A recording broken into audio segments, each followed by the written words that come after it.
अब ये इसके घर में जब भी तक रहेगा तो क्या बोलकर ही रहना पड़ेगा, दास बोलकर। तो मेरे घर में ये रहने का लायक नहीं है बोलकर घर का मालिक बाहर रुक गया। कौन? भाई। घर का मालिक किधर रुक गया? मेरे घर में कोई आया, मैं बाहर रुक गया। इसका मीनिंग क्या है? उसको पहले बाहर निकालो। ये जिंदगी चाहिए? ये जिंदगी चाहिए?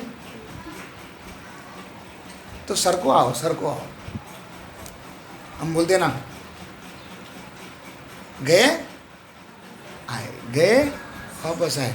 एक दिन ऐसा हो जाएगा दूसरे का प्रॉपर्टी में सर टेकने के लिए भी क्या नहीं मिलेगा।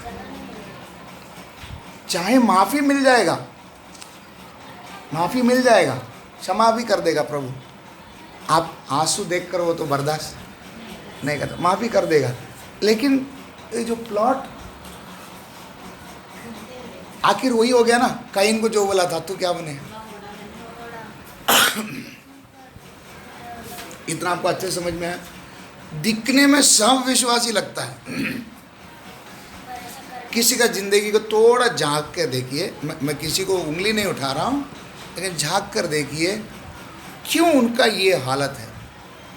क्या प्रभु ने उनका पाप क्षमा नहीं किया? किया। क्या वो रोकर प्रार्थना नहीं करता है? एसाव के समान रो रो कर क्या करता?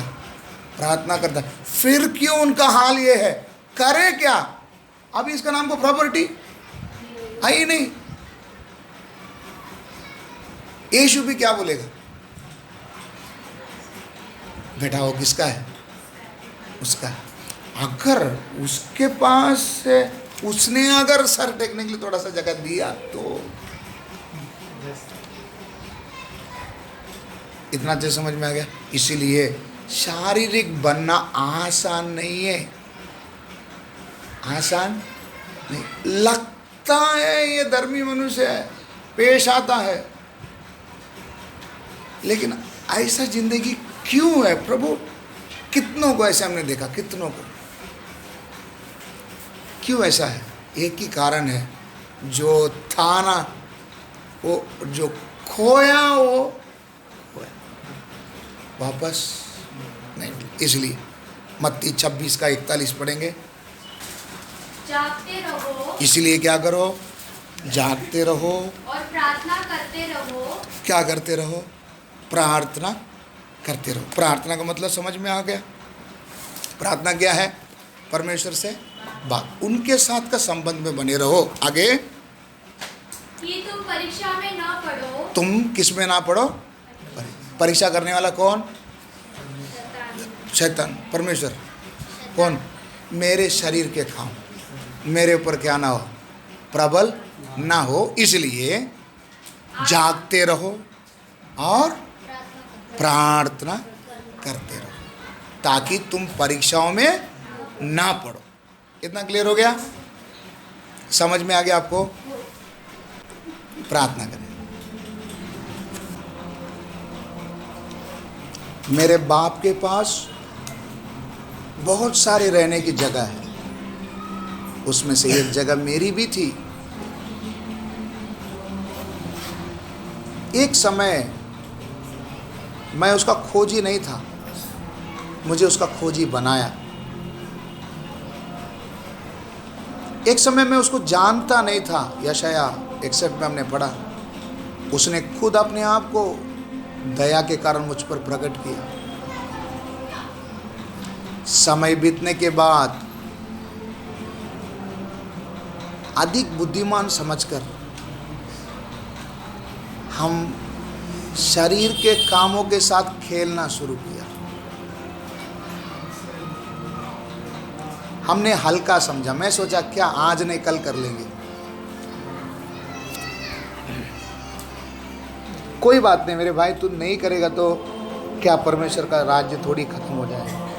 लेकिन सबसे बड़ी दर्द की बात क्या है, हम एक दिन सोचेंगे मैं तो लौट कर आ गया।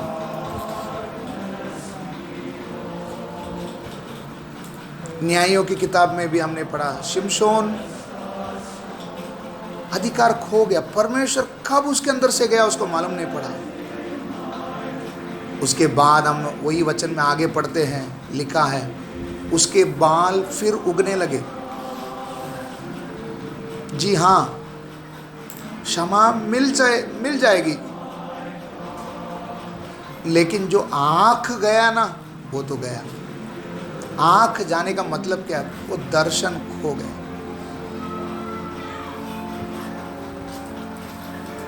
Hallelujah, hallelujah. प्रभु से प्रार्थना करेंगे, प्रभु इन वचनों को हम लोग हल्का ना समझें। हालेलुया। शरीर के खुश करने के पीछे मैंने मेरे सारे अधिकार को बेच डाला, खो दिया। सोचे थे कि वापस लौट कर आ जाएंगे, परमेश्वर क्षमा कर देगा। इस वचन का गहराई को अगर प्रभु ने आपको समझाया, थोड़े समय सच्चे मन के साथ प्रार्थना करें। मुंह खोल के आप ही प्रार्थना करें, मुंह खोल के बात करें। Hallelujah, hallelujah, hallelujah. कोई चुप नहीं रहे, मुंह खोल के प्रार्थना करें। वचन को समझेंगे नहीं बहन मेरे भाई, आज आपको आसान लगेगा, एक दिन आप उसको ढूंढने लगोगे। एक दिन आप उस अधिकार को फिर से पाने के लिए आप चाहोगे।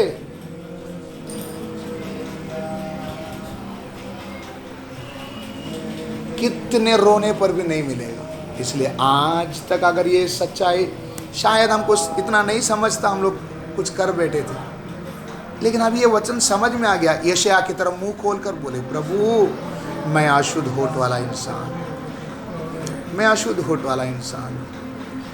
हालेलुया। पीछे हटने के विषय को हमने हल्का समझा था। Hallelujah, hallelujah.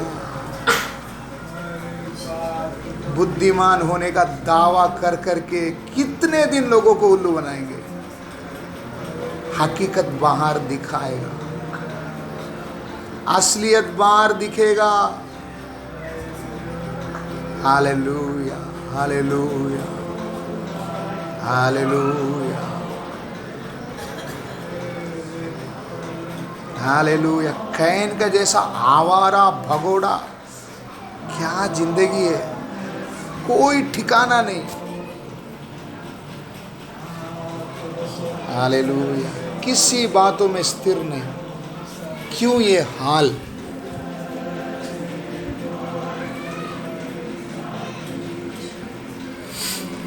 हालेलुया, स्तुति, हालेलुया, हालेलुया। थोड़े समय सच्चे मन के साथ प्रार्थना करें, प्रभु मैं भी ऐसा है, शायद मेरे घर वाले ऐसे हैं, वो इस चीज को हल्का समझ रहे हैं। कल को बाप जिंदा रह के भी कोई मतलब नहीं, चीज भाई का है। हालेलुया। बाप भी क्या कर सकता, तसल्ली देता देता चलाएगा, लेकिन जो अधिकार खोया वो खोया मेरे भाई, खोया वो खोया मेरी बहन। Hallelujah, hallelujah. दोबारा मौका नहीं है। हालेलुया, स्तुति हो। प्रार्थना करें। स्वर्गीय पिता, हम आपको धन्यवाद करते हैं आज भी वचन का मनन करने के लिए, अध्ययन करने के लिए प्रभु आपने मौका दिया।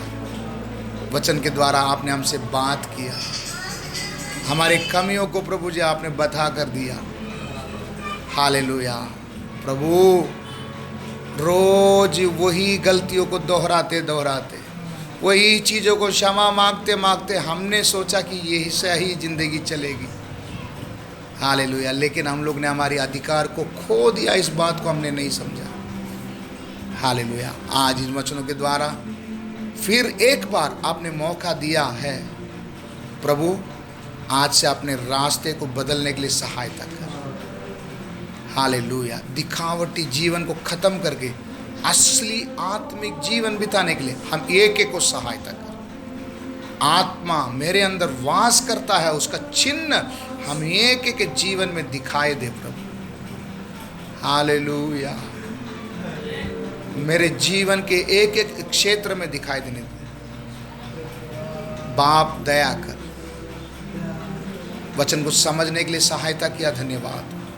अपने आप को आपके हवाले सौंपते हैं प्रभु। कल भी सुबह उपवास के साथ आपके बच्चे आपकी उपस्थिति में जब आएंगे, इन्हीं वचनों को लेकर जब हम प्रार्थना करेंगे, बाप कल हमारी आत्मिक जीवन में एक बड़ी उन्नति दीजिए प्रभु। आज ही से हमें तैयार कीजिए। आत्मिक व्यक्ति आत्मिक चीजों का भूखा प्यासा रहेगा। शारीरिक मनुष्य शारीरिक इच्छाओं को पूर्ति करने में ही समय बिताए। बाप इस वचनों को घर में जाकर मनन करते समय में प्रभु रात ही को आज ही से प्रभु जी कल की प्रार्थना के लिए तैयारी के साथ लेकर उत्तेजित कर प्रभु जी, हृदय उमड़ आने दे प्रभु। आपके साथ का लगाव और नजदीकी बनाने के लिए प्रभु मदद कर। हालेलुया। पुराने वस्त्र को उतार कर नई वस्त्र को पहना। Hallelujah, hallelujah. हमारे ऊपर आरोप लगाने वाला शैतान लज्जित होकर दूर हो जाए। हमारी कलीसिया के एक एक विश्वासी भाई बहन आध्यात्मिक बनने के लिए प्रभु मदद कर। आपके पवित्र हाथों पर सौंपते, जो नहीं आ पाए उन्हें भी प्रभु जी कल इकट्ठा कर। अगर आपकी मर्जी है प्रभु जी, सभी को कल इकट्ठा होने के लिए मदद कर। जो दूर देश गए प्रभु, सभी को याद करते हैं प्रभु। आपके बच्चे जहाँ कहीं भी हो, संभालिए प्रभु।